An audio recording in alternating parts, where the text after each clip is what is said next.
જય ગુરુદેવ. નમસ્કાર મિત્રો. આવતીકાલે તારીખ 20/10/2025 સોમવારના રોજ બપોરે 3:44 દીપાવલી પર્વનો શુભ આરંભ થાય છે. દીપાવલી પર્વ મહાલક્ષ્મી માતાજીનો પ્રાગટ્ય દિવસ છે. તો આવતીકાલે સાયંકાલે ભૂદેવને બોલાવી મહાલક્ષ્મી માતાજીનું ષોડશોપચાર પૂજન કરીએ. ત્યારબાદ હલ્દી કંકુ દ્વારા માતાજીના 1000 નામ દ્વારા જગદંબાની પૂજા કરીએ, જેમને સહસ્ત્રાર્ચન કહેવામાં આવે.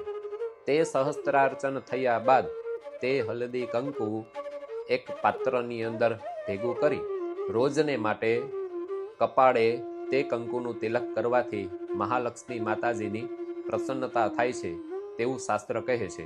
તો આવો કાલનો દિવસ મહાલક્ષ્મી માતાજીની પૂજા માટે ઉત્તમ દિવસ છે. તો આવતીકાલે મહાલક્ષ્મી માતાજીની પૂજા કરીએ, સહસ્ત્રાર્ચન કરી જગદંબાને પ્રસન્ન કરીએ. જય ગુરુદેવ.